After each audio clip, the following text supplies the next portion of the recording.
En las últimas décadas del siglo XVIII, la monarquía francesa atravesaba un periodo de crisis financiera debido a los crecientes gastos ocasionados por el sostenimiento de un ejército permanente.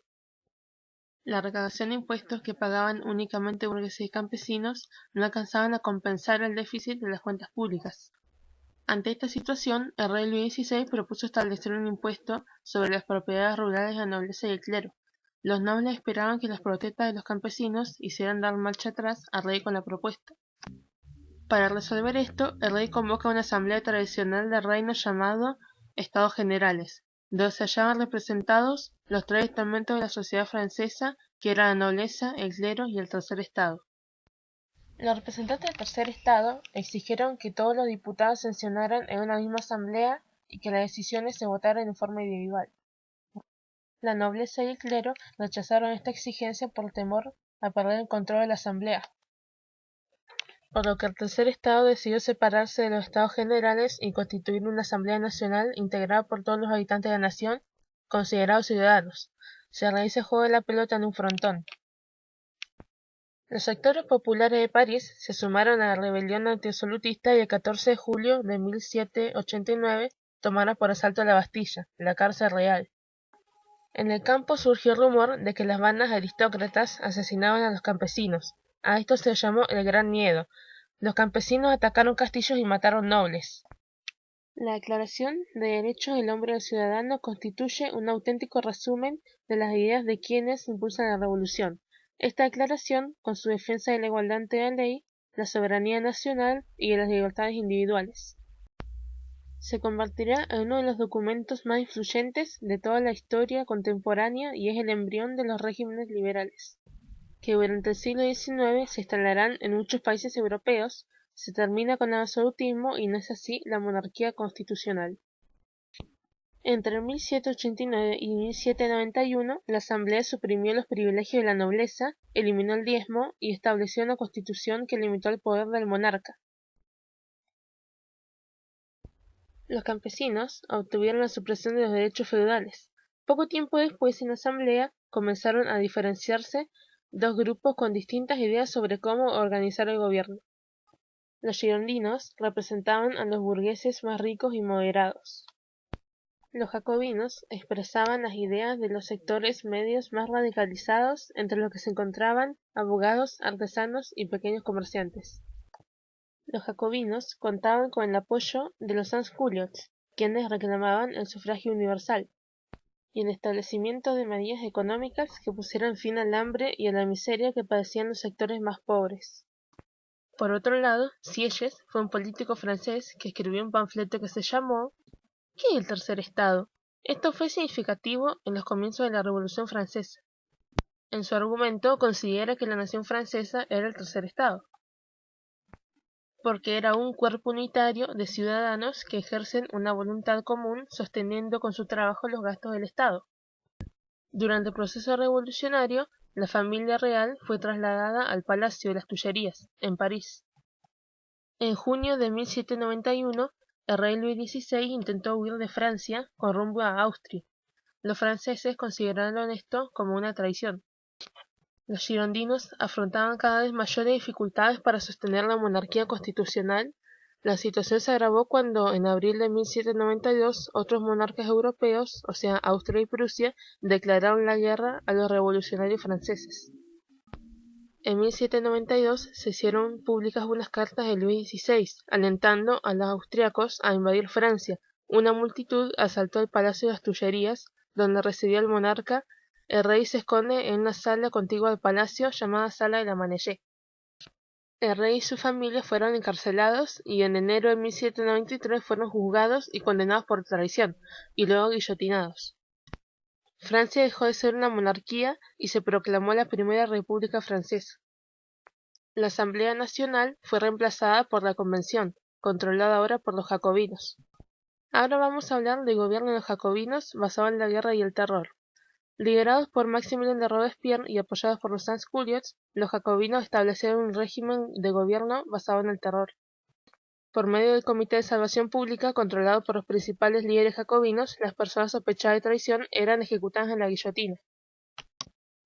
Para hacer frente a la guerra, Francia organizó un ejército nacional integrado por ciudadanos franceses que consiguió derrotar a los monarcas europeos y debilitó la posibilidad de la restauración monárquica. Al disminuir el peligro externo, aumentó la oposición interna a la política del terror implementada por Robespierre. El 27 de julio de 1794, los sectores más ricos de la burguesía dieron un golpe de Estado, que desalojó del poder a los jacobinos y Robespierre también fue guillotinado. Algunos símbolos de la revolución fueron el gorro frigio, que es una especie de caperuza de forma aproximadamente cónica, pero con la punta curvada, confeccionada habitualmente con lana o fieltro. La bandera tricolor y la canción conocida como la Marsellesa. Ahora hablemos un poco de los tres jacobinos principales que llevaron a cabo este régimen de terror, empezando por Robespierre. Maximilien Francois Marie Isidore de Robespierre, mejor conocido como Maximilien de Robespierre, estudió leyes y fue admirado como abogado. Representó como diputado a los Estados Generales de 1789. Radica en sus ideas, cuidadoso con su aspecto personal, seguidor de Rousseau, fundó el Club de los Jacobinos, implementado durante el gobierno del terror. Lo apodaron el Incorruptible y murió ejecutado por los girondinos. Marat era científico, periodista y político. Integró el Club de los Jacobinos, publicó notas periodísticas atacando a los poderosos en su diario llamado El Amigo del Pueblo, por lo que estuvo en prisión en 1789. A causa de persecuciones, debió abandonar su vida pública y refugiarse en las alcantarillas de París. A causa de esto, adquirió una enfermedad en la piel, que lo obligaba a tomar baños medicinales. Se opuso al absolutismo monárquico y a los revolucionarios moderados, siendo el promotor de muchas muertes. El 13 de julio fue asesinado por la girondina Charlotte Corday. Danton estudió derechos, fundó el Club de los Cordeliers junto con Marat y otros siendo elegido presidente. Se exilió en Inglaterra, pero regresa en 1791. Forma parte de la República adquiriendo un enorme poder. Se opuso a Robespierre al no estar de acuerdo con el gobierno del terror y busca la pacificación de Francia mediante el entendimiento entre jacobinos y girondinos. Víctima de las intrigas de Robespierre, fue acusado de ser un enemigo de la República y posteriormente guillotinado. En octubre de 1799, Napoleón Bonaparte, un general que contaba con el apoyo de la alta burguesía, encabezó un golpe de estado llamado 18 Brumario. Se llamó así porque Robespierre le cambió el nombre a los meses del calendario. Depuso al directorio e instauró el gobierno del consulado. Napoleón fue nombrado primer cónsul. En 1812 proclamó cónsul vitalicio.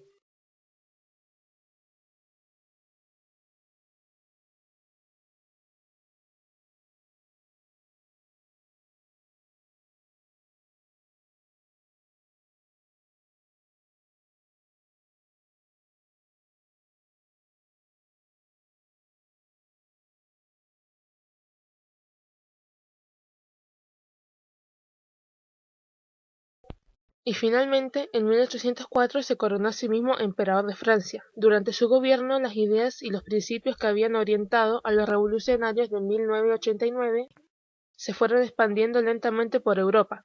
Napoleón impuso en Francia un conjunto de leyes conocido como Código Civil o Código Napoleónico, que consagró de manera definitiva la igualdad de todas las personas ante la ley y garantizó la propiedad privada. En 1804, Napoleón se convirtió en emperador, preservó los principios de la Revolución Francesa. Las victorias militares de Francia hicieron que Austria, Rusia y Prusia organizaran varias coaliciones en su contra, liderados por Inglaterra, que estaba preocupada por el creciente poder que había alcanzado Bonaparte. Por ello, Napoleón inició una campaña militar derrotando a los austríacos, rusos y prusianos. En consecuencia, gracias a estas victorias se estableció un nuevo orden. A partir de 1806, para poder derrotar a los británicos, Napoleón emprendió una estrategia económica destinada a cerrar los puertos del continente europeo a las mercancías inglesas con el fin de debilitar el poderío económico inglés y destruir su capacidad bélica. El sistema continental fracasó debido a que los estados aliados estaban en desacuerdo con la hegemonía económica impuesta por Francia. En 1807 los franceses ocuparon la península ibérica. Napoleón aprovechó los conflictos políticos internos que tenía España para efectivizar la ocupación. Los españoles no estaban de acuerdo con aliarse a Francia. El imperio de Napoleón comenzó a debilitarse a partir de 1808 con la Guerra de la Resistencia Española. Ya en Francia, Napoleón se encontró con grupos que conspiraban en su contra. En 1813, una nueva coalición formada por Rusia, Austria, Prusia, Gran Bretaña y Suecia derrotó a Napoleón. En 1814 se firmó la Paz de París. Napoleón fue obligado a abdicar y se lo recluyó en la isla de Elba. Luis XVIII pasó a ocupar el trono francés. El nuevo monarca francés contaba con poco apoyo y Napoleón no se sintió vencido. En 1815 decidió regresar a Francia, entró triunfante a París, ocupando de nuevo el cargo de emperador. Para reconquistar su imperio, organizó un poderoso ejército y las potencias enemigas se unieron otra vez. Napoleón avanzó sobre Bélgica para atacar las fuerzas aliadas. Ambos se enfrentaron en Waterloo. Napoleón fue desterrado a la isla de Santa Helena, donde muere en 1821. Y con esto doy por terminado el trabajo. Gracias por escucharme.